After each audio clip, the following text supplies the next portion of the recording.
Temas do dia a dia, debatidos à luz da Bíblia, de forma leve e descontraída. Aqui não tem conversa fiada, mas teologia, dicas e música boa. Entre neste grupo. Horário alternativo aos sábados à 1h30. Conversa da tarde, aqui na IPP-TV, a sua TV missionária. De segunda a sexta às 8 da manhã, a criançada tem espaço na IPP-TV.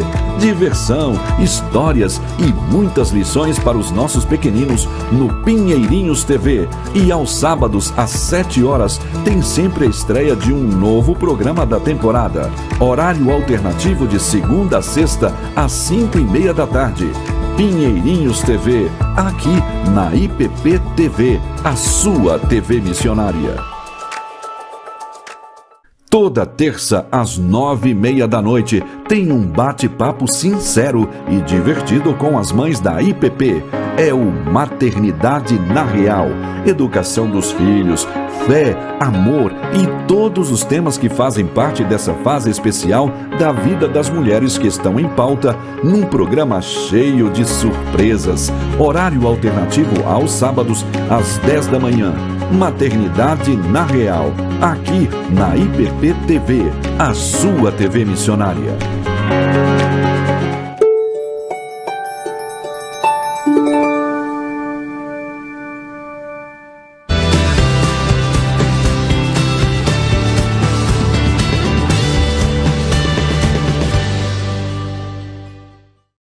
Olá, bom dia! Está começando mais um Tudo Mais. Seja muito bem-vindo, você que está aí nos acompanhando, você que está chegando agora, chega mais. Pode ficar à vontade, porque esse é mais um, dos programas aqui da IPP-TV, essa TV missionária.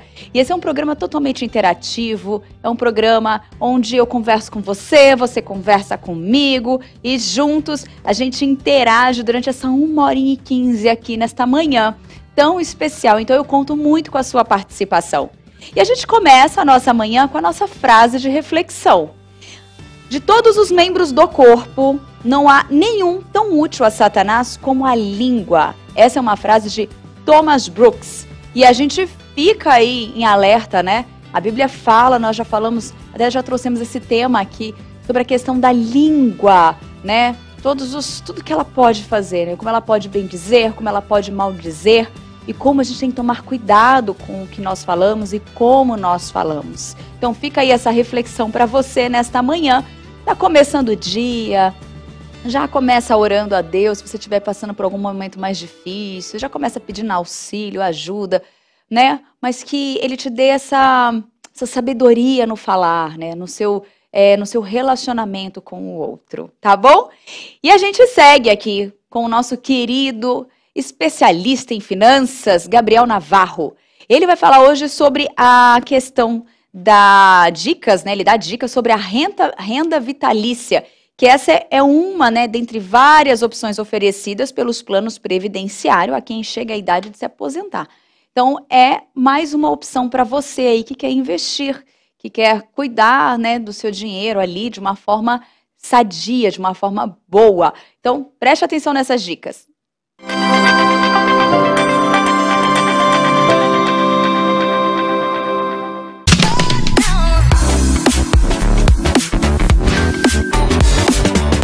Você caiu de paraquedas aqui e não sabe o que está acontecendo? Eu vou te explicar. A Majo 3 é uma carteira de investimentos criada por mim e pela minha esposa, onde nós investimos quinzenalmente R$500 em 5 classes de ativos: renda fixa, ativos no exterior, ativos no Brasil, criptomoedas e fundos imobiliários. Essa carteira tem um propósito de alcançar a liberdade financeira, aposentar a nossa filha antes dela completar 18 anos de idade. Não para que ela venha a parar de trabalhar, mas para que ela possa ter liberdade se quer, por exemplo, aos 18 anos, continuar seus estudos, trabalhar em alguma causa social ou, por exemplo, abrir o seu próprio negócio. Ela vai ter todos os fundamentos necessários para poder tomar a atitude que ela bem quiser com esse dinheiro. Então, sem mais delongas, vamos direto ao assunto, as novas compras desse canal. Eu estou muito feliz porque é exatamente essa classe de ativos que tem o maior poder de geração de renda passiva para nossa filha, porque é a classe de fundos imobiliários. Uma parte delas vai estar separada em ativos aqui no Brasil e outra parte no exterior, onde eu vou estar recebendo, através dessa carteira, fluxo de dinheiro, fluxo de aluguéis, de ativos no mercado imobiliário, tanto aqui no Brasil quanto no exterior. Para ajudar a gente nessa missão, eu quero fazer um agradecimento especial à Avenue, que é a melhor corretora para brasileiros que querem investir no exterior, e é por onde a gente vai emitir essas ordens e fazer essas aquisições. Então vamos lá. A primeira aquisição para a carteira da Maria Júlia dessa quinzena foi um REITs. REITs é a sigla para Real Estate Investment Trust. São empresas que investem 90% do seu capital no mercado imobiliário americano.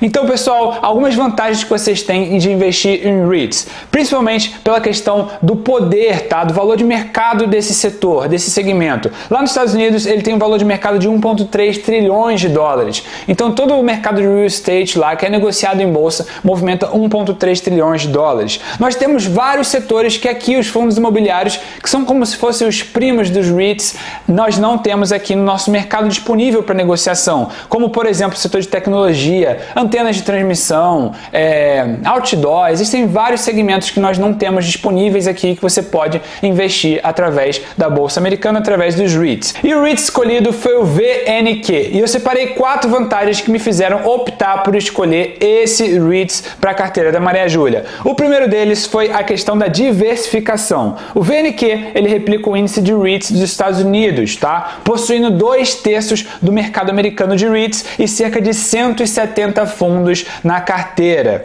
tá? Ou seja, ele é um fundo super diversificado, que ele abrange 2/3 do mercado americano de REITs, ou seja, eu vou estar exposto a vários segmentos ao mesmo tempo, o que diminui drasticamente o meu risco de, por exemplo, escolher um segmento, um setor em específico e acontecer alguma crise e acabar levar com que aqueles preços venham a cair de uma forma mais acelerada do que a média dos outros REITs. Então, investindo na média, de forma geral, eu estou garantindo uma rentabilidade de acordo com o índice, tá? Dessa forma, eu consigo ter um crescimento mais constante e menos volátil.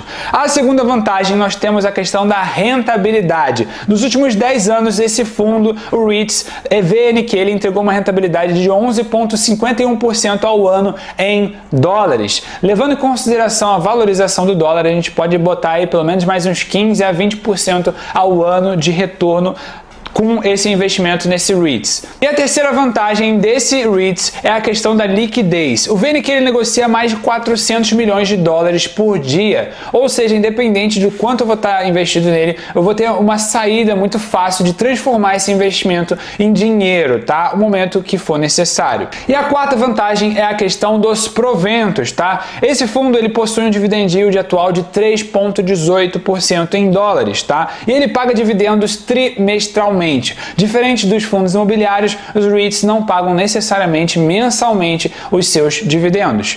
Então essas são as 4 vantagens que eu separei desse REITs que me fizeram tomar essa iniciativa de adquirir ele para a carteira da Maria Júlia. Então vamos para a nossa segunda aquisição da carteira da Maria Júlia dessa quinzena, que são os fundos imobiliários. Antes, para quem não sabe, os fundos imobiliários são uma comunhão de recursos com a finalidade de se investir no mercado imobiliário. Na prática, é como se fosse um condomínio onde várias pessoas fazem aquisições de cotas e essas cotas representam uma pequena parte de um complexo de imóveis ou de direitos do mercado imobiliário, como, por exemplo, galpões logísticos, shopping centers, salas comerciais, hospitais, recebíveis do mercado imobiliário.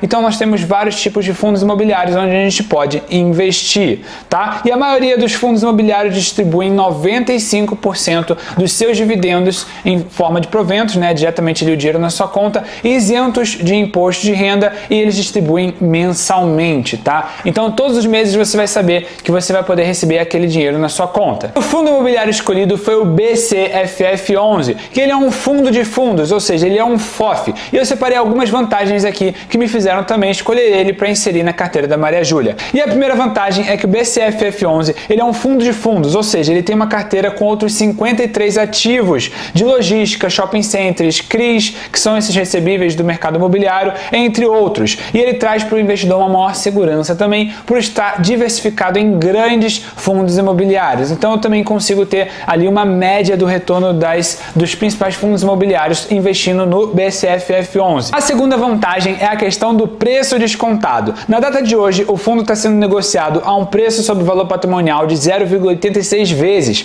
o que significa um desconto de 14% sobre o seu valor patrimonial. Imagina que é como se você fosse hoje comprar o apartamento do seu vizinho, você acabou de fazer a aquisição do seu apartamento por 1 milhão, hoje o apartamento do seu vizinho está a 14% mais barato do que o seu apartamento que você pagou. É basicamente essa base de cálculo que você precisa entender. É um desconto de 14% levando em consideração o patrimônio total do fundo.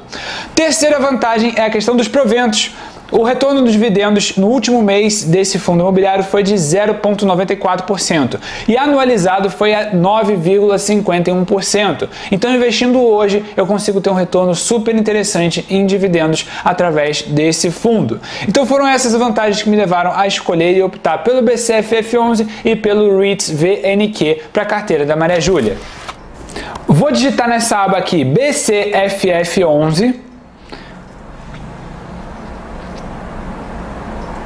Digitar a quantidade de cotas que eu quero comprar, que no caso serão 3, ou seja, R$200.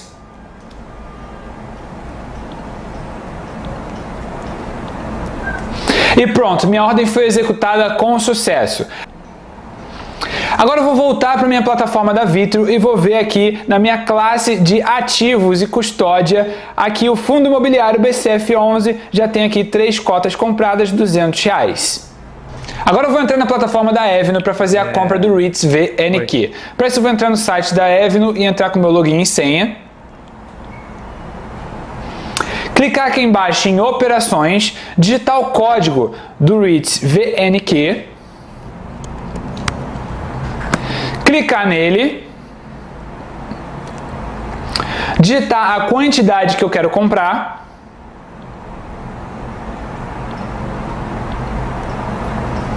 no caso 0,47,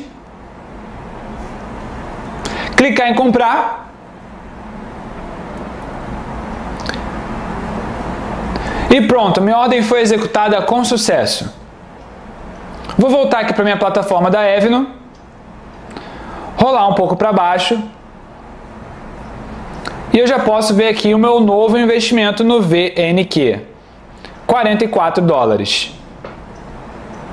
Também já consigo enxergar aqui a valorização dos meus outros investimentos. Então foi isso, pessoal, só para trazer para vocês já um retorno real dessa carteira. O patrimônio acumulado da Maria Júlia está em R$ 2.132, ou $391,91, onde foram investidos um total de R$ 2.000, ou seja, a carteira da Maria Júlia está com uma rentabilidade de 6,6%. Espero vocês no próximo vídeo. Não esqueçam de curtir esse vídeo, se inscrever e ativar as notificações para sempre receberem a atualização da carteira em primeira mão.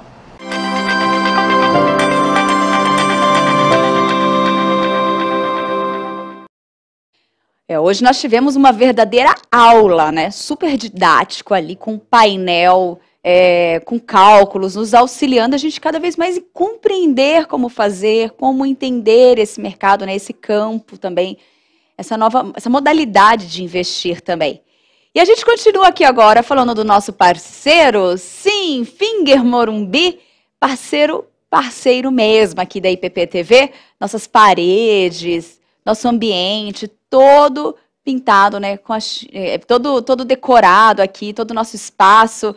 Nós contamos com eles também aqui na nossa parte também aqui da IPP-TV. E você também pode contar com eles. Sabe por quê? Porque eles são especialistas em preparar um material feito sob medida para você. Às vezes você busca um móvel, você busca algo que caiba naquele ambiente, naquele espaço, e aí você não encontra, né? Finger Morumbi pode sim proporcionar para você, pode apresentar esse móvel exato. Eles vão criar juntinho com vocês. Vamos conhecer um pouquinho mais dessa empresa? Fundada em 1978, a Finger Móveis Planejados tem inovação em sua vocação. Traz garantia de 8 anos graças ao seu moderno Parque Fabril localizado no Rio Grande do Sul. A nossa loja está localizada no Portal do Morumbi e conta com 400 metros quadrados de showroom com diversos ambientes para você se inspirar. Nossa equipe é altamente treinada, formada por arquitetos e design de interiores, prontos para transformar ambientes e te surpreender. Temos o compromisso de transformar ambientes para o bem-estar das pessoas, com projetos inovadores e a tradição que já dura mais de 40 anos. Nossos projetos são exclusivos, feitos para atender todas as suas expectativas. São pensados para a usabilidade e função do seu espaço, além de privacidade, relaxamento e bem-estar. Transformamos seus sonhos em realidade. Nos sigam nas redes sociais. Traga sua planta e se surpreenda. Gostou? Os dados aqui na telinha, hein? Site fingermorumbi.com.br, Instagram, @fingermorumbi, WhatsApp 11, estamos aqui em São Paulo, 99018-7891. Pensou em imóveis planejados, pensou em Finger Morumbi. E a gente segue agora, vamos para o nosso quadro, né? Você precisa ver mais. É aquele quadro onde a gente zapeia pelos nossos canais aqui do YouTube, ou no IPP Play, ou também aqui no canal, né, da Igreja Presbiteriana de Pinheiros. E a gente busca programas que já foram ao ar. Aí a gente seleciona um trechinho para mostrar para você. E hoje nós escolhemos o programa Esporte, Vida e Fé, com a participação da atleta Daniele Silva. Acompanha aí.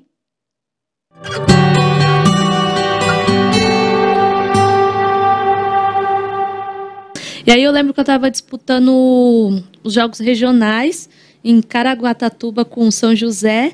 Aí a gente tinha um jogo de manhã, aí de repente 7h pouco da manhã o meu celular toca. Meu Deus, que é isso, né? 021, quando tocava 021 o coração já acelerava, né? A gente já achava que era da seleção. E realmente era o coordenador, na época era o Roberto Betão, e ele me deu a notícia que uma menina tinha se machucado. Aí as meninas já iam estrear no outro dia, sim, contra Camarões.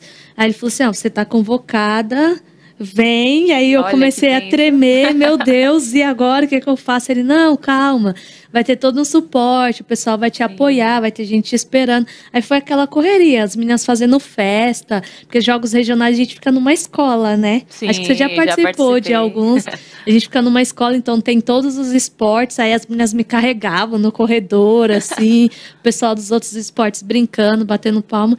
Aí arrumei as coisas, vim correndo para São Paulo, já embarquei no mesmo dia e fui para as Olimpíadas. Consegui realizar um sonho de disputar um campeonato com a seleção brasileira. Que demais. E aí você disputou as Olimpíadas de 2012. De 2012. Uhum. E o Brasil foi medalhista? Não. O Brasil foi eliminado, acho que nas oitavas. A gente perdeu pro Japão nas oitavas. Ah, o Japão... Não, nas quartas. O Japão foi campeão nessa edição ou não? Eu não lembro se foi nessa edição, mas no Mundial anterior o Japão tinha sido campeão. Sim, eu lembrava alguma coisa nesse sentido. Que legal. Mas você ainda tá jogando, tá brilhando, uma lateral esquerda ofensiva, habilidosa, e a gente torce e ora para que possamos ver você lá também de novo. Se não for, vai brilhar aqui, né? Continuar brilhando no São Paulo, né? A gente tem umas fotos aí de alguns clubes que você jogou. Queria que você falasse um pouquinho desses clubes agora, o atual, né? Aí o atual, ano passado... recebi a proposta para vir para São Paulo. No Santos eu tive 2 passagens. Sim. De 2007 a 2011. Depois voltei em 2016 e fiquei até 2019. Legal. Aí foi na Rússia. Eu joguei a temporada na Rússia 2014 e 15.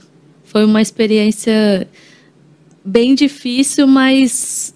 eu acho que todo atleta precisa passar, sabe? A gente cresce muito. Amadurece. Amadurece, né? Tanto profissionalmente como na fé também, porque lá muitas situações é você e Deus. Sim. E eu tive uma lesão muito séria no tornozelo e a fisioterapia lá fora não é tão boa assim, então era só na base da oração mesmo. Sim. Foi bem difícil.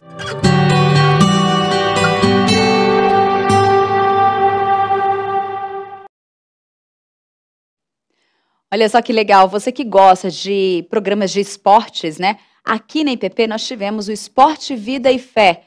Essa aí foi da 2ª temporada, episódio 6, do dia 23 de fevereiro de 2022, né? Você pode acessar também no nosso canal IPP Play ou no nosso canal da Igreja Presbiteriana de Pinheiros. e coloca lá como nome, Esporte, Vida e Fé, atleta Daniele Silva. E aí você vai encontrar essa entrevista completa, que foi um bate-papo muito legal. Então vale a pena você conferir. E agora é hora do nosso Perguntados. E aí, tá preparado? A pergunta de hoje tá fácil. Perguntinha na tela.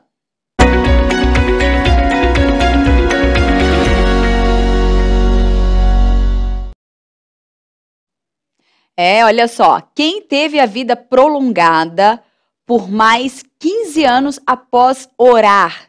Opção A, Enoque. Opção B, Matusalém. Ou opção C, Ezequias. Quem aí que orou para Deus pedindo por mais uns dias aí, mais uns anos de vida, e aí teve a vida prolongada por 15 anos? Enoque, Matusalém ou Ezequias? Olha só, isso que é fé, gente. É orar, pedir. E claro, né, Deus tem propósito em tudo que ele faz, né? Então participe, deixa sua mensagem. Nós vamos para um rápido mesmo intervalo, mas a gente volta já já. Então fique ligadinho aí. Nós temos o nosso bate-papo de hoje. Nós vamos falar sobre câncer de mama. Ainda assusta? E quem participou dessa conversa foi o doutor, especialista em mastologia, o querido Bruno Mancinelli. Então participe, não saia daí, a gente volta já.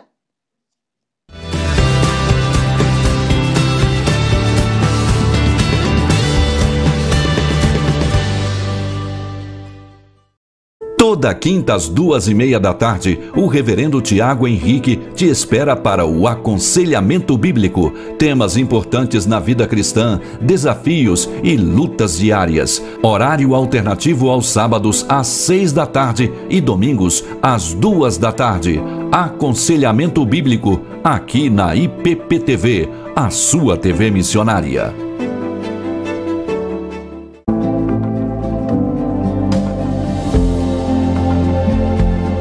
O PH é um ministério de homens, ok? E o foco é a aplicação da palavra de Deus na vida cotidiana do homem. Em poucas palavras, assim, o PH é ao mesmo tempo vitamina, é remédio e é tratamento.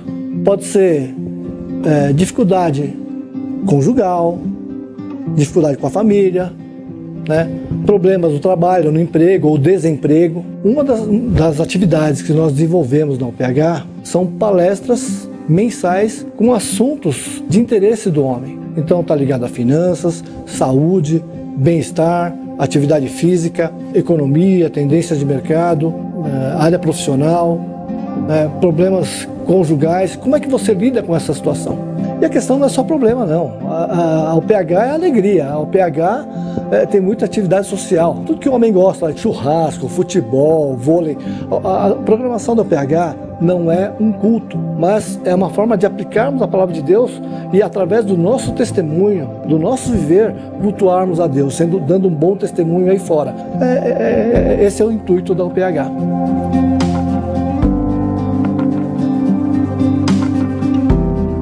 Você já...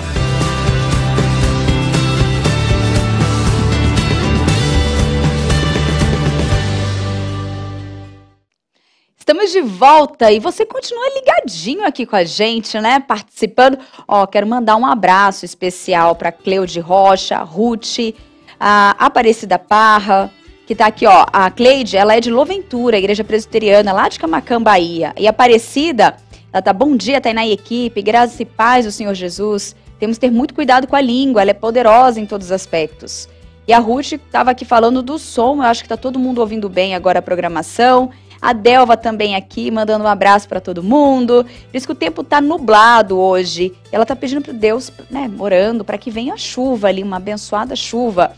E já estão interagindo aqui, deixando a resposta do nosso Perguntados. Ainda dá tempo de você participar. Agora eu vou falar dele, né? Dessa empresa que tem feito muita diferença na vida de muita gente. É a Quali Vinil Tintas, especialista em cores, especialista, gente, em trazer aquilo que você busca com resultado que com certeza vai te satisfazer muito na hora em que você está pensando em decorar a sua casa, que você está pensando em mudar a cor do seu ambiente. Você pode contar com a Quali Vinil. Quer mais informações? Quer conhecer um pouco mais desse parceiro aqui, ó? Acesse o site qualivinil.com.br, envie uma mensagem e eles vão fazer um trabalho personalizado do jeitinho que você gosta. E agora, povos e línguas, você está preparado? porque hoje está muito legal. Aliás, todos são muito legais, né? Mas hoje nós vamos continuar na segunda parte, lá na viagem pela Itália. Nós vamos conhecer a cidade Rieti, que é vamos conhecer toda a sua história mesmo, a parte histórica do seu centro e também do trabalho missionário que acontece lá. Então, juntos vamos acompanhar mais um trabalho do Povos e Línguas.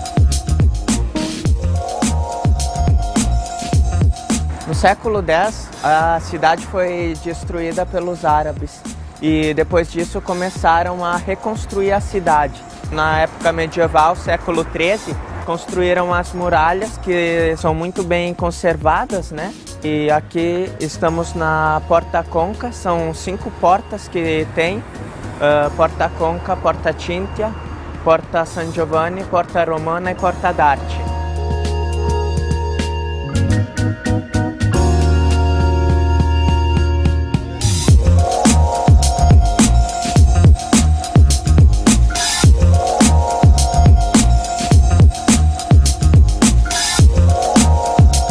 Esse é o Palácio Papale.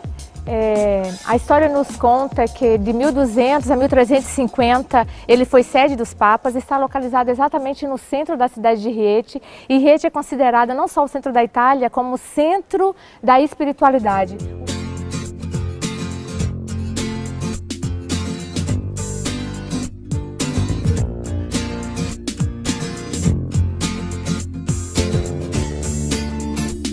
A história nos conta que São Francisco de Assis morou em 2 casas aqui em Rieti. Essa é uma delas. Viver a história de São Francisco de perto é muito lindo, é muito interessante, porque aqui grande parte dos seus projetos, da sua literatura, da sua vida foi vivida nesse lugar.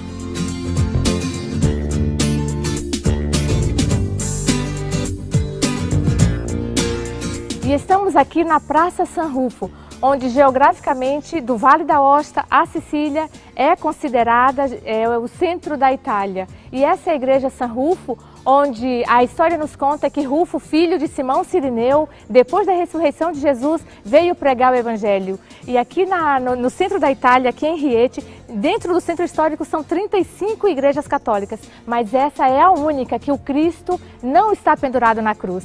E Rufo pregava isso, Jesus ressuscitou. Esse é um testemunho vivo, esse é o local onde a história conta que ele se reunia com as pessoas e contava da ressurreição de Jesus.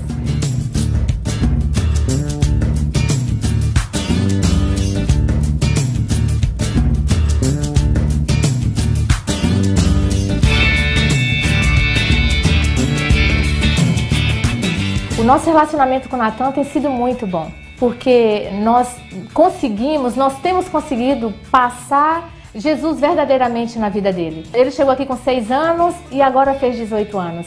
E Natan hoje tem um chamado missionário. E nós cremos que esse nosso relacionamento com ele, o relacionamento da igreja, o relacionamento com outros filhos de missionário, fez com que Natan conseguisse entender a realidade da terceira cultura.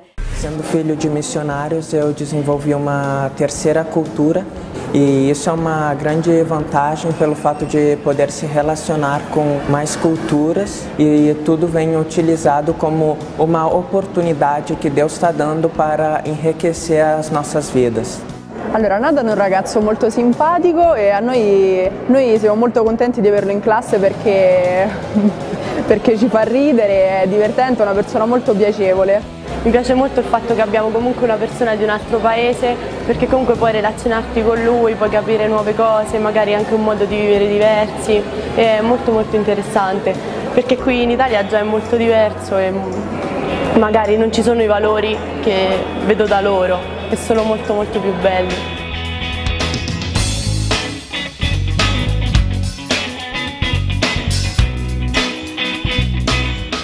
Siamo al Liceo Linguistico Elena Principessa di Napoli di Rieti.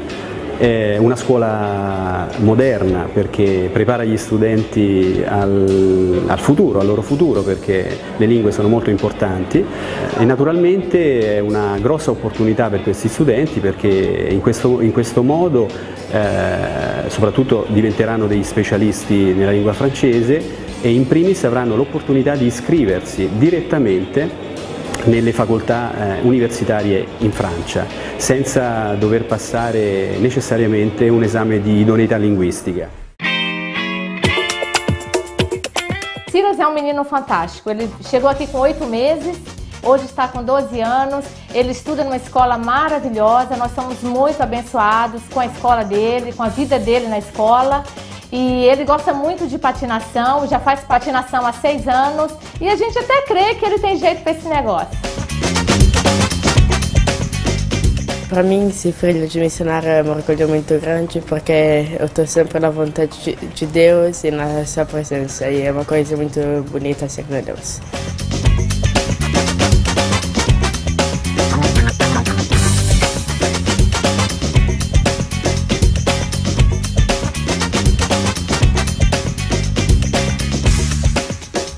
E aqui em Rieti, durante 9 meses, nós nos reuníamos nas casas, na nossa casa e na casa de outra família italiana. Mas o grupo cresceu e nós sentimos a necessidade de alugar um local. Nós estamos chegando aqui na nossa igreja Comunità Cristiana Luce del Mundo. Aqui nós pagamos 450 euros, que é o equivalente a mais ou menos R$1.300. Estamos bem aqui fazendo a obra do Senhor.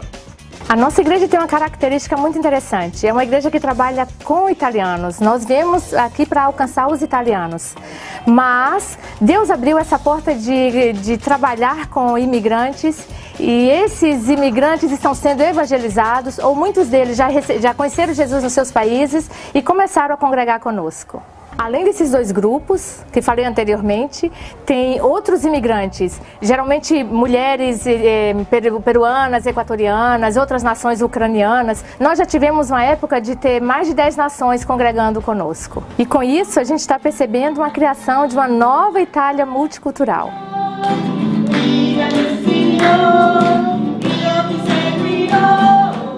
Abbiamo vero bisogno di più persone che vogliano venire qui in missione per compartire la parola del Signore in Italia, perché siamo troppo pochi e abbiamo veramente bisogno delle persone che vengano e che abbiano questa forza, che abbiano questo fuoco nel cuore, questa volontà di instaurare qua delle chiese evangeliche per crescere nel Signore, per crescere, per guadagnare più vite per il Signore. Noi stiamo compartendo la parola, però abbiamo veramente bisogno di più missionari qua in Italia. Cosa voglio dire con siamo pochi? È che di solito dobbiamo battagliare, di solito dobbiamo stare sempre considerati le persone che vengono incontro alla religione ufficiale di questo paese, che poi enraizata nella società, con collegamento di persona a persona. Molte volte le persone credono in quello che tu dici della Bibbia, loro credono nell'Evangelo, ma hanno paura degli altri, perché tutti dopo li guardano male se è evangelico, se crede nella Bibbia, si legge lui stesso la Bibbia. Io vorrei incoraggiare i missionari brasiliani, a ogni figlio di Dio, a ogni persona che vuole col fuoco dello Spirito Santo predicare il Vangelo di Dio. Io invito a ogni missionario brasiliani che prenda la sfida e venga qui a predicare in Italia.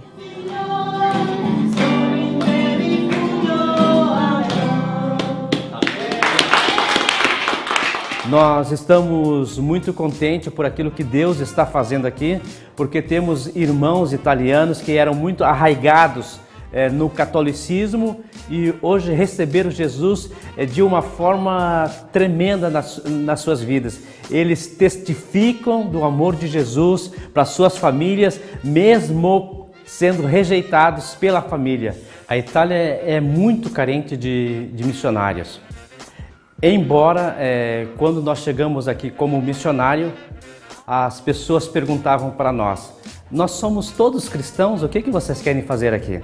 Nós somos considerados aqui como uma seita, né? Todos se dizem cristãos, mas muitos deles, a maioria deles, nunca tiveram uma experiência real com Jesus. Mas o missionário para entrar aqui na Itália é muito complicado, é muito difícil. Eu tenho um visto aqui como missionário, é um visto religioso que diz o seguinte, que eu sou acatólico, né? Isso quer dizer, eu sou contra os católicos, mas isso não é verdade. Para vir aqui para a Itália como missionário, nós temos primeiramente que ganhar o coração deles, e isso leva um bom tempo. Então eu penso e aconselho aquelas pessoas que querem vir como missionário para a Itália, devem primeiramente se preparar e ter um chamado do Senhor, ter uma palavra de Deus na vida, e também se preparar culturalmente, saber o idioma. Isso é muito importante, poder falar com eles, olhar nos olhos, conhecer a cultura deles e a dor deles e o sofrimento deles. Aqui na nossa cidade, para vocês terem uma ideia, nós temos centenas e centenas de pessoas que estão depressas em casas, que não saem, e eles têm tudo, eles têm 2 carros, eles têm uma casa boa, mas falta o principal, falta Jesus na vida deles.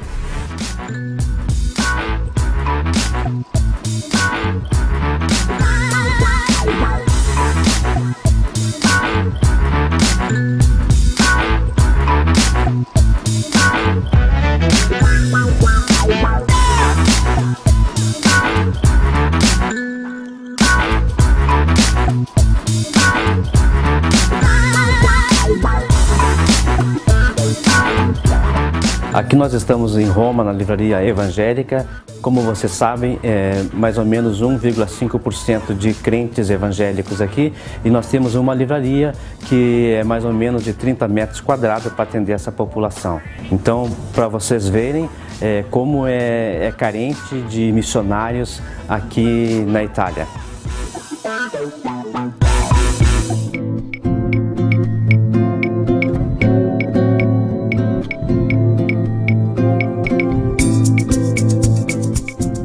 Também tem uma cidade subterrânea, e essa cidade foi criada há mais ou menos 2.300 anos. Nós queremos apresentar a vocês Rita Giovanelli, que é uma amiga minha e que vai nos apresentar essa cidade.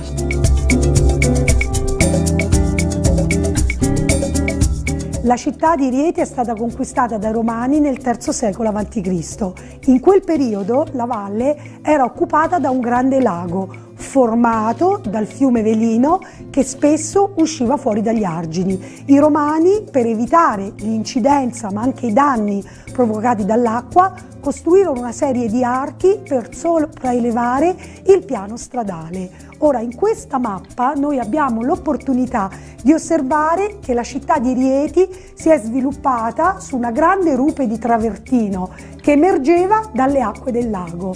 La prima cosa che rialzarono i Romani fu la via Salaria, l'antica via del sale. Nel III secolo a.C. il sale era considerato l'oro bianco dell'antichità. Serviva nell'alimentazione, serviva per conservare i cibi, possiamo dire che fosse il frigorifero di quel periodo. Serviva per pagare i soldati con una quantità di sale che veniva detto il salario.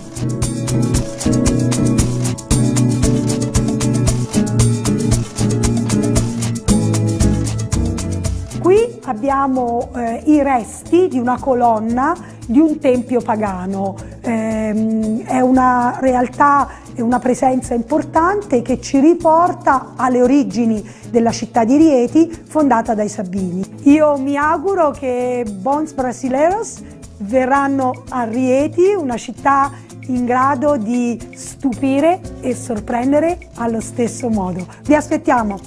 Ciao!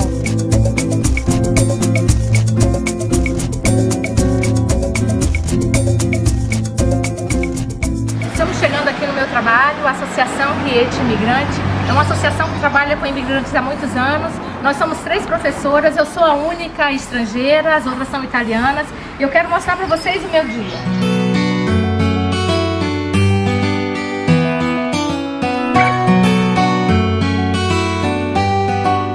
Por eu falar italiano e por ter feito o curso de mediação intercultural e ser tradutora oficial do tribunal aqui de Rieti, eu fui convidada pela ONG ARI, é a Associação Rieti Imigrante, para dar aula de italianos para os estrangeiros, para os imigrantes que, principalmente africanos, que vêm de barcos ali que descem na Sicília. E eu entendi que era de Deus esse projeto, porque conheci pessoas de muitas nações e de muitas religiões. Como vocês sabem, muitos muçulmanos têm entrado na Europa e nós ali na escola podemos compartilhar também do amor de Deus. E então tenho convidado alguns dos meninos, algumas das pessoas para virem ao culto, para assistirem às nossas reuniões, e eles têm vindo e têm participado e têm recebido o Senhor.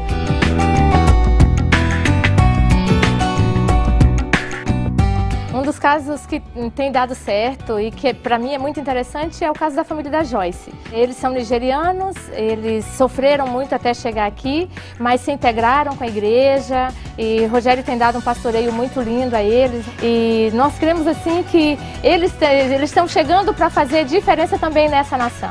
The situation in Nigeria is very, very tough for ones to live, especially the less privileged. I and my niece and our little daughter, we left Nigeria because we are not financially okay. So it's very, very difficult for us to live. We left the country so that we can survive as human. So, but today we bless God that we left the country for good. Me and my daughter and my uncle, it was very difficult for us to come here from Nigeria to this place. Although we took the desert, it was very difficult. It was not easy to carry a child on my hand and come to this place. I am a single mother. I came with my daughter and my uncle here. We passed through the sea. It was very, very tough. It was not easy for us to pass through that sea. Many people fainted inside the boat, but we thank God that we came to this place successfully. We praise the Italian people because they rescued us very well. They give us clothes, food. What we are not able to do in our country, we can do it now. We thank them.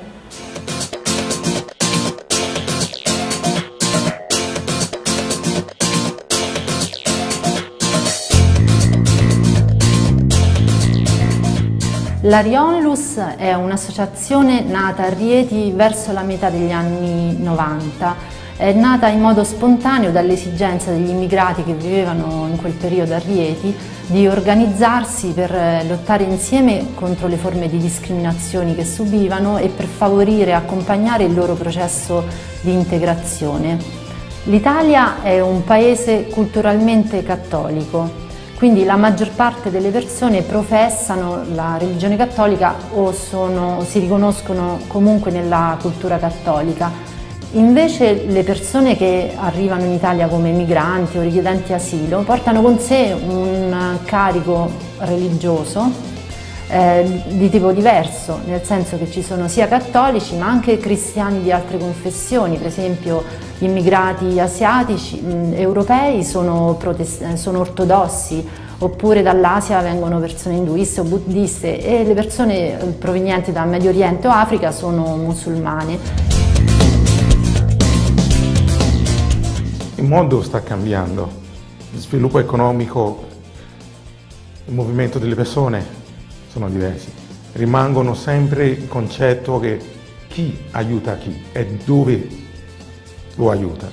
Abbiamo visto in Europa continuare ad arrivare migliaia di persone in un anno, in mesi. L'aiuto dove vengono? Vengono portati questo aiuto nell'Africa, in Asia, in nuovi paesi poveri come in Asia soprattutto. Io volevo ritornare al discorso di migranti che continuano ad arrivare in Italia, come avete visto voi in Lampedusa, con diversi progetti di accoglienza, anche visto nella nostra città qui in Italia, Rieti. Quindi è una situazione particolare, globale, difficile da valutare da una persona come me. Ci vuole un gruppo di lavoro e anche un gruppo di conoscenza delle persone che può veramente dare questo sostegno. Il mio paese adesso ha un grande problema, anche politica, anche religion gruppi, capito? Ethnic gruppi, uno Shia, Sunni, questo problema tanto. Non vita bene, io non c'è lavoro, io 12 anni scuola un corso fatto, ma non c'è lavoro, non fa niente. Io dopo venuto Libia non vita bene, non c'è lavoro, non fa niente. Io 3 mesi lavoro poco, ma paga non fa niente. Dopo adesso problema tanto Libia, adesso io venuto Italia, $500, 500 barcone, 350 persone, uno piccolo barcone, ma 99% morto, 1% vita, questo barcone.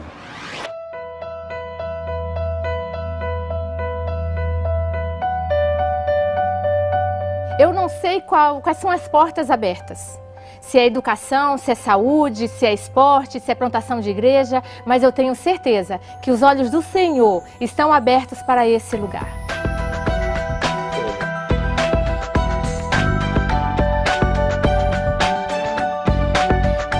Mi chiamo Pietro Flammini, sono italiano e vivo qui a Rieti. Noi cristiani evangelici siamo circa l'1,5% della popolazione e dai cattolici siamo considerati una setta. Penso sempre come Dio possa fare per raggiungere questo paese.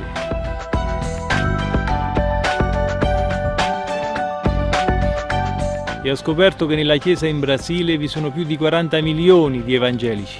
Quindi voglio incoraggiare la Chiesa brasiliana, ai pastori brasiliani, ad inviare i loro missionari qui. Sono milioni di città dove non ci sono evangelici né chiese evangeliche. Voglio chiedere alla Chiesa brasiliana che dia all'Europa e che venga a parlare ai vostri cuori. E nel nome di Gesù spero che ascoltiate la voce del Signore, perché la parola dice: andate in tutto il mondo e predicate il Vangelo. Ciao ciao, un grande abbraccio.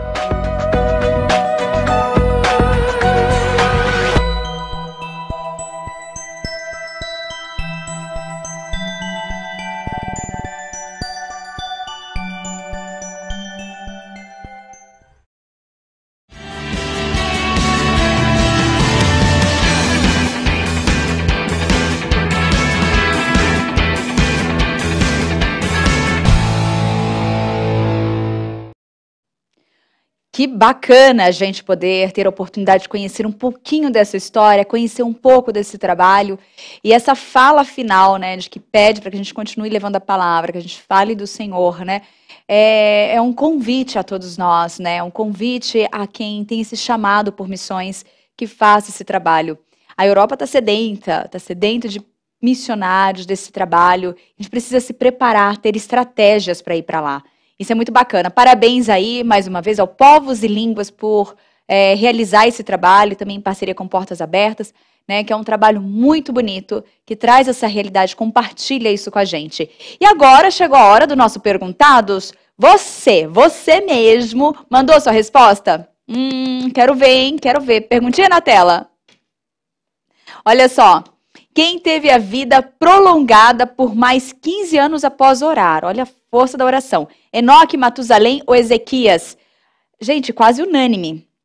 Eu posso dizer que foi unânime aqui, né? Tá todo mundo aqui mandando. Deixa eu ver, ó.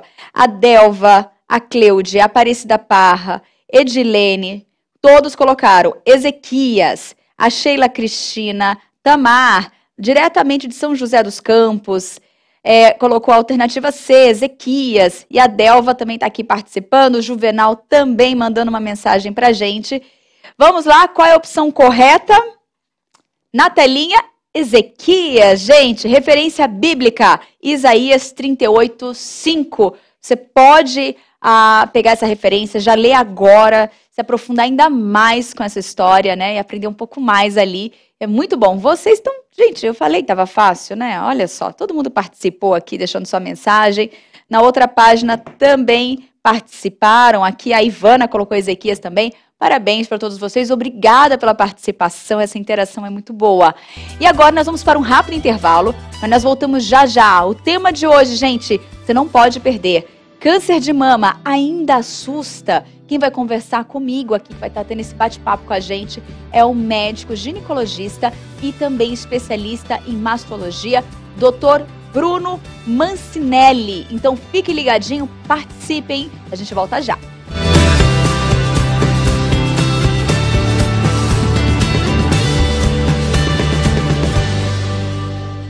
100 mil seguidores. Essa é a meta do canal do Reverendo Arival Dias Casimiro no YouTube. Faça sua inscrição, ative o sininho e receba todos os dias mensagens de fé e encorajamento. Além das pregações, você vai ter acesso às devocionais, meditando nas promessas e outros conteúdos criados exclusivamente para essa plataforma. Acesse youtube.com/Arival Dias Casimiro. Curta os vídeos, comente e compartilhe. Entre nessa campanha e avise seus amigos e familiares para se inscreverem. Vamos levar a palavra de Deus adiante.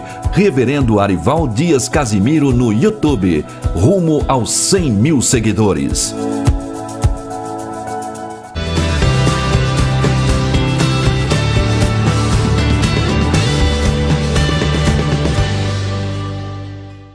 Olá, estamos de volta com Tudo Mais e que bom que você continua ligadinho aqui com a gente, acompanhando a nossa programação. Bem, já revelamos o nosso convidado de hoje, né? Eu vou conversar sobre câncer de mama. Ainda assusta? Esse é um tema muito pertinente e quem vai participar do bate-papo é o nosso querido doutor, ele é médico ginecologista, Bruno Mancinelli, e ele é especialista em mastologia.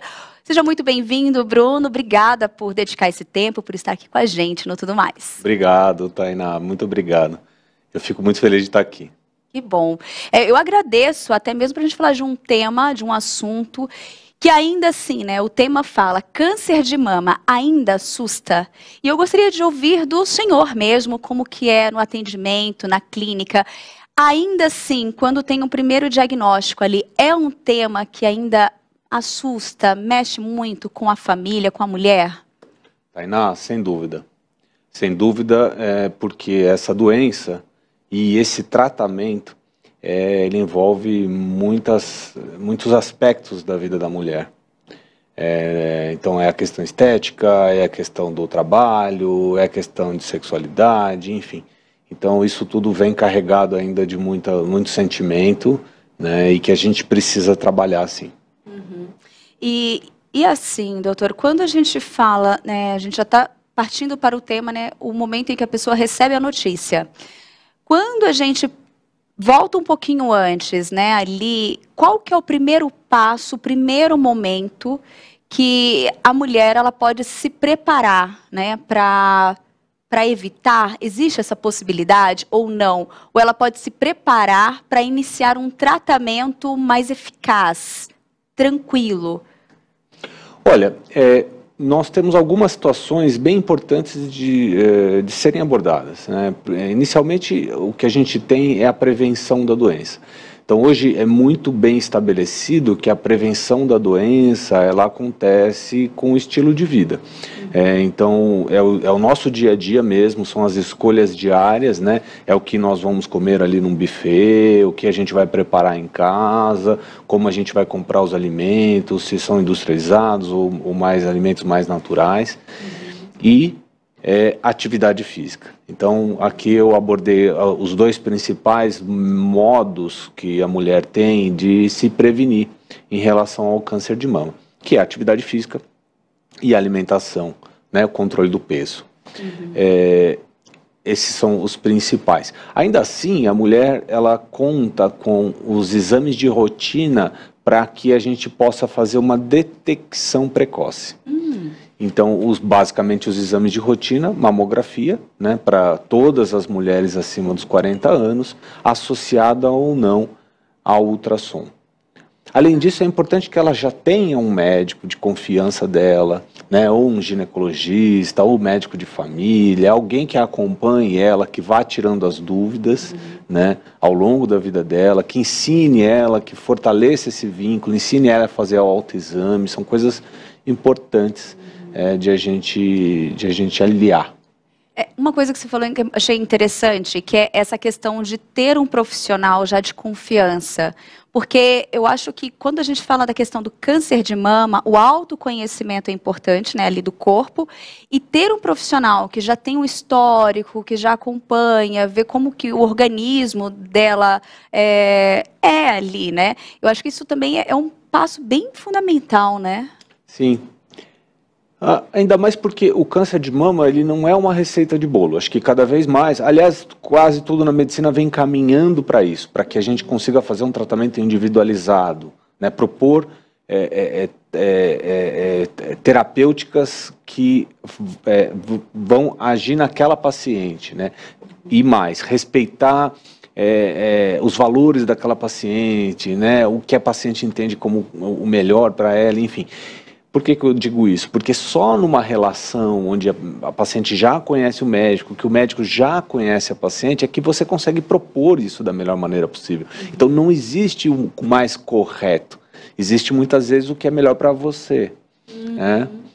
É interessante porque quando a pessoa, né, o paciente, ele recebe essa notícia, acho que no primeiro momento parece que o chão sai o chão, né? A pessoa tem a sensação de perder o chão ali, né? É uma sensação tipo, agora, o que eu vou fazer? Como é que vai ser da minha vida? Eu acho que passa esse medo, esse receio de reprogramar, de repensar em muitas coisas, né? Perfeito. Essa sensação, ela é muito descrita. Ainda hoje é algo, inclusive o mais comum. Então a paciente realmente ela sente que está sem chão, muitas vezes, inclusive, logo depois que a gente verbaliza ali o diagnóstico para a paciente, muitas coisas, depois daquilo, elas se perdem, porque a paciente, aquele poder de captação mesmo... Não consegue assimilar, né? Não consegue mais, né? E aí, nesse aspecto, a equipe multidisciplinar, ela é fundamental. Então, não só a questão... de você ter um médico de confiança, como também ele poder indicar você a outros profissionais para que te atendam em tudo. A gente começou a entrevista dizendo que tem a doença e o tratamento, ela atinge muitos aspectos da vida da mulher. Então, nada mais certo do que você utilizar-se de todas as ferramentas que a gente tem. E aí a gente coloca nutricionista, fisioterapeuta, psicóloga, psiquiatra, enfim, tudo que a mulher precisa para enfrentar isso daí. A gente tem que estar ligado a isso, né? Eu acho que o mastologista ele tem esse papel, talvez, de fazer... de ornamentar tudo aquilo, colocar tudo aquilo alinhar aquilo, né? Mas ainda assim a gente depende de muita coisa. E para a gente até aprofundar um pouco mais, porque a partir do momento que ela recebeu a notícia, ela tem esse tempo para assimilar tudo isso. Acho que o tempo é bem relativo a cada pessoa, a cada perfil que responde de uma forma diferente, né? E cada caso também, né? Como é que agora começa esse caminhar junto, assim? Como você falou, toda uma equipe, né, de apoio ali do hospital, da clínica que vai acompanhar, e a família. Porque agora uma relação diferente, né, de um tratamento sempre muito otimista, com a expectativa de que o tratamento vai ser eficaz e que vai conseguir a cura, mas que é um tratamento um pouco longo, né? Sim, Tainá, é perfeito. A gente tem que lembrar que, apesar da incidência ser muito alta, ainda assim, a maioria dos casos a gente consegue a cura. Né? Então, a gente está lidando aí com a maioria mesmo, mais de 80% dos casos, eles são curados. Né? Então, a gente já disse a importância de fazer o diagnóstico precoce, sim. Então, a gente está fazendo um estilo de vida saudável, a gente faz os exames, normalmente a gente consegue diagnosticar a doença nos estágios iniciais. né? E então a gente tem que entrar no tratamento, como você falou, positivo, otimista, e sim, tem sim, porque existe uma chance muito grande de você ficar curada.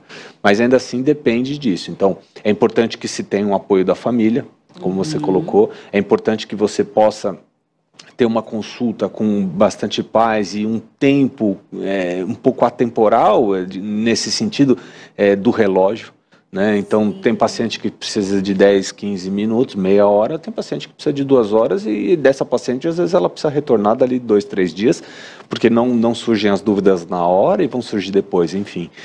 Não existe um tempo assim que a gente possa determinar. O principal é que ela entre no tratamento confiante, que ela entre no tratamento confortável, sem dúvidas, porque essa interação do médico com o paciente com o tratamento, isso é fundamental para o sucesso da paciente. E aqui a gente está falando da cura, né? Então é importante, isso a gente já sabe, mesmo se você é aquele cientista que só gosta de ler ali os estudos, mesmo assim você já é comprovado, né? De que uma atitude positiva, de que o engajamento no tratamento, né? Muitas vezes o médico fala, mas se você não tem aquele bom vínculo, você às vezes não acha aquilo importante, não leva aquilo tão a sério, não se esforça tanto. Sim. E hoje, analisando a ciência, a medicina, você mesmo falou que ela tem evoluído, ela tem avançado muito, né, nos tratamentos. Hoje, você percebe que realmente tem esse amparo, hoje o tratamento percebe ele sendo mais eficaz cada vez mais? Como é que a gente analisa? Sem dúvida, sem dúvida.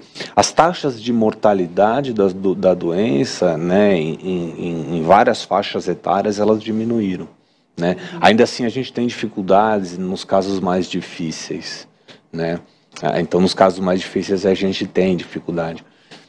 Mas ainda assim a gente pode levar em consideração outras coisas, por exemplo, o impacto do tratamento na vida.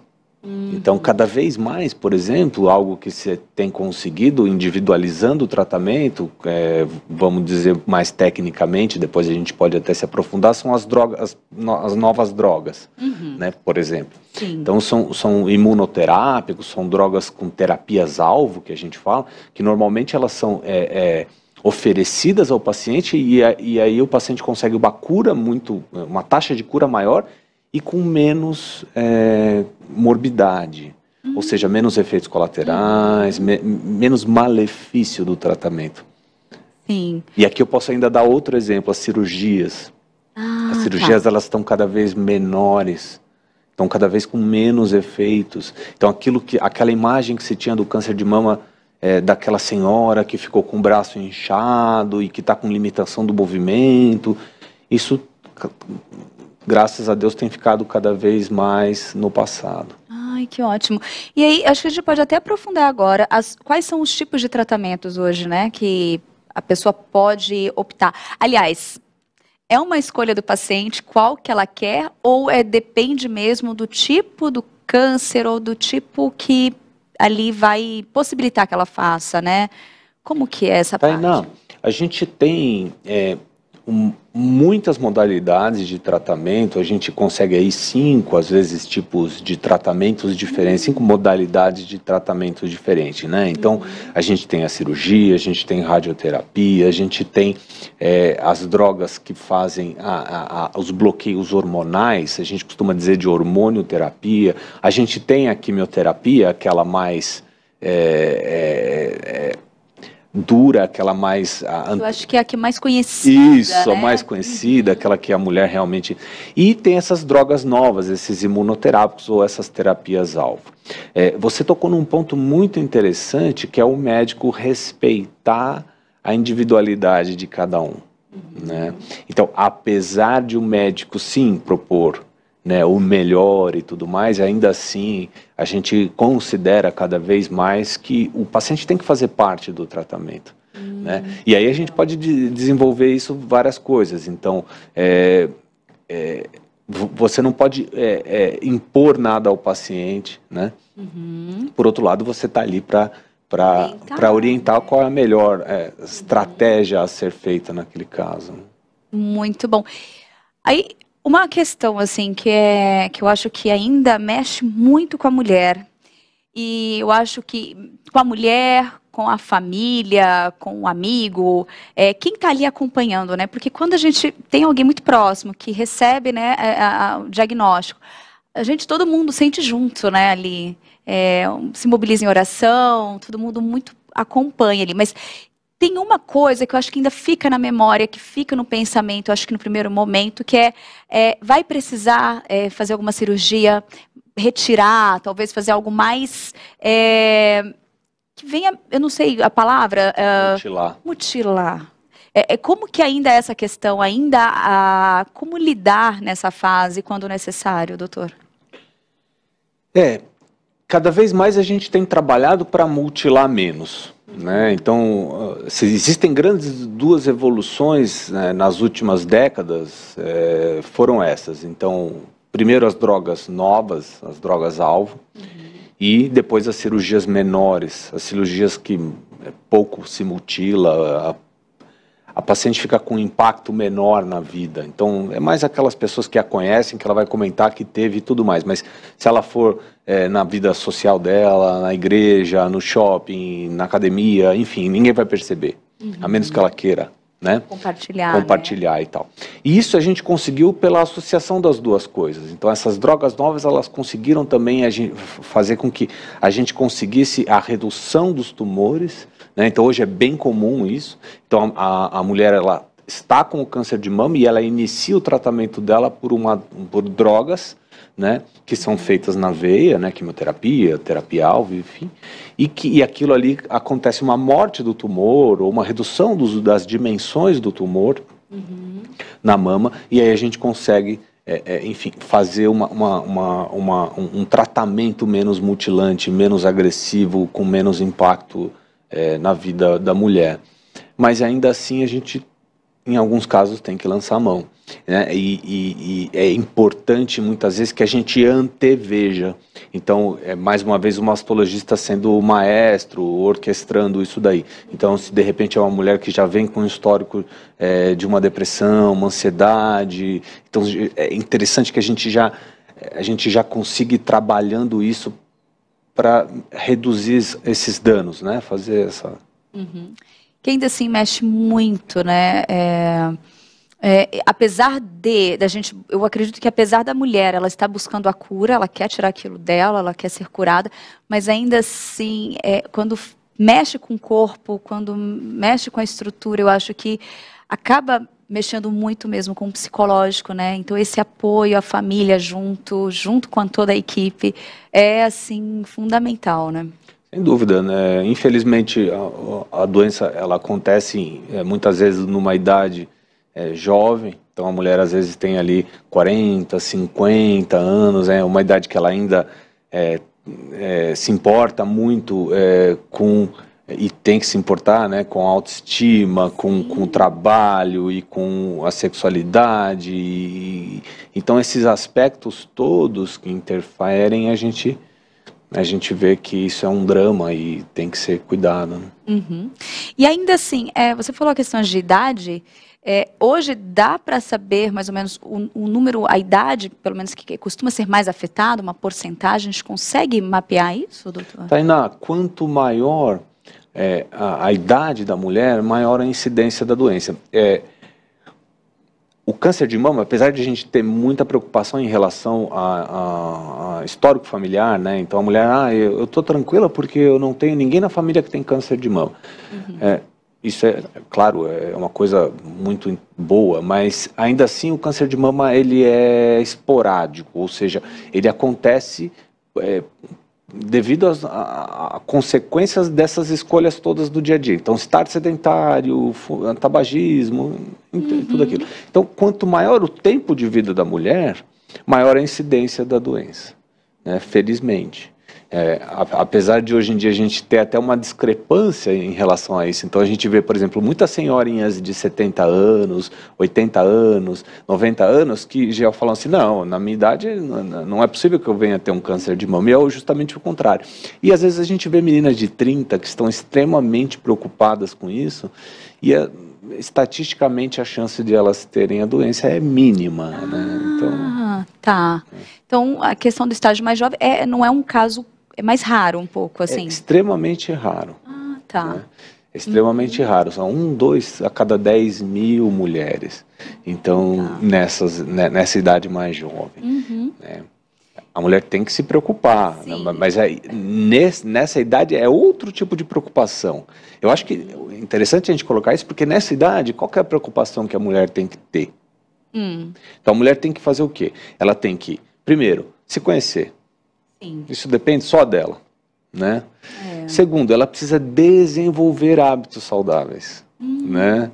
Então quando a gente vê aquela pessoa magrinha, ou que pratica atividade física, que tem hábitos saudáveis, aquilo é uma construção. Então você não chega com 70 anos de idade se alimentando bem, aquilo ali foi fácil. Não, foi uma construção, né? Então a idade de 30 anos ela serve para isso. Para realmente ter essa maturidade, né? Essa virada de chave, pensando já no futuro, né? O amanhã. E aí, assim, eu queria passos básicos, assim, doutora. Tipo assim, quem está em casa nos assistindo, tipo assim, tá bom, é um assunto que eu preciso ter em mente, que eu preciso me cuidar, eu preciso me conhecer, né? Mas quais seriam os passos básicos para a gente estar sempre tendo essa orientação dentro de casa, muitas vezes, né? Já começamos falando de ter um profissional que você regularmente visite, que você tenha esse acompanhamento, né? Mas tem o toque em casa mesmo, né? Ainda assim, é eficaz? É esse o caminho? Sim, isso é eficaz no sentido de você poder saber o que fazer quando notar alguma coisa diferente. Faz sentido. Então, hoje, na minha prática, por exemplo, muitas vezes passam meninas que estão preocupadas ou têm dor na mama e tudo mais, eu não perco a oportunidade de deitá-las e dizer, palpa a sua mama, veja o que você acha. Ah, doutora, eu nem palpo porque aqui eu fico vendo um monte de coisa. Ótimo, então vamos aprender. Né? Então, olha, isso aí que você está sentindo, isso que você está tocando, é isso, isso, isso. Você vai reparar que depois da menstruação, enfim. Então, o cuidado em saúde, o autocuidado, ele passa sim por você fazer o toque na mama pelo menos uma vez por mês. Né? Depois da menstruação, que é aquela situação que realmente a mama fica mais fácil de ser tocada, né? Porque no período, normalmente ela está mais inchada, dolorosa, sensível, então você evita esse período e faça. O autocuidado em saúde, ele passa pelo autoconhecimento, né? E aí a gente pode extrapolar para o que você ingere de alimentos, né? O álcool, né? Que ele também é danoso, né? Então, é tudo isso daí. Atividade física, e aí sim a gente vai construindo. Olha, gente, não tem como fugir disso, né? O cuidado com a alimentação, o corpo, a atividade física, tudo Existe uma porcentagem de responsabilidade? Tipo, 80% nossa e 20% de um profissional? Como é que a gente pode isso? Olha, eu não jogando a responsabilidade, porque às vezes quem tem fala, gente, mas eu sempre me cuidei, a gente já viu histórias assim, né? Sim, não, eu acho que eu diria uma coisa talvez mais interessante. Eu diria que 30% dos cânceres de mama, eles podem ser evitados. Então vamos lá, 30% pode ser evitado. Né? Então você realmente tomar as rédeas disso, né, você pode diminuir o seu risco em 30%. A gente, por exemplo, só para que se tenha uma ideia, né, a mamografia, ela quando foi desenvolvida foi um boom, mudou muito a história do câncer de mama, e ela reduziu o câncer de mama mais ou menos nessa ordem. Então a gente está dizendo, se você se apoia, por exemplo, se você acha importante fazer mamografia, então eu diria para você que você tem que achar tão importante ou mais fazer essa mudança do estilo de vida. E aí o mais legal disso tudo, a gente estava até conversando nos bastidores, né? Eu sou super fã de atividade física, mas aí que tá, quando você coloca isso na sua vida, você tem outros inúmeros benefícios. Autoestima, doença cardiovascular, uma rede de amigos que você acaba desenvolvendo, criando, enfim. É muito bom. Olha, nosso tempo está acabando, né? Já estamos caminhando aqui para o nosso encerramento. Nós estamos agora em setembro, Mês que vem é o mês, né, Outubro Rosa, que é um mês de atenção plena. Mas eu acho que a gente pode encerrar dizendo que essa atenção, ela é diária, ela é frequente, né? A gente não pode se esquecer, né? A gente não pode ir deixando para depois, porque se deixando para depois, isso está entrando agora, gente, não só esse cuidado não, mas está entrando tudo que ele citou aqui, ó, atividade física, uma alimentação diferente, né? É esse cuidado total com o nosso corpo, né?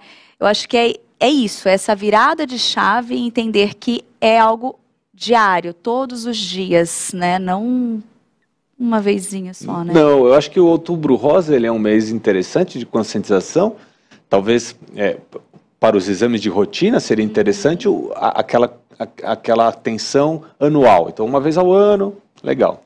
Mas ainda assim a gente pode ter cuidados diários. Muito bom. Quero agradecer mais uma vez a sua participação. Nós conversamos com o médico ginecologista, especialista em mastologia, Dr. Bruno Mancinelli, que está aqui com a gente. Muito obrigada mais uma vez pela sua disposição, né, pelo seu tempo dedicado a trazer esse alerta, trazer essas dicas, né, compartilhar essas informações com todos nós. Tainá, eu que agradeço falar desse tema tão importante para as mulheres. Obrigada. E você? Eu também agradeço muito a sua participação. Obrigada por ter participado, ficado aqui com a gente, acompanhando. Ficamos por aqui, mas eu te espero amanhã, se Deus quiser. Um beijo grande. Tchau, tchau.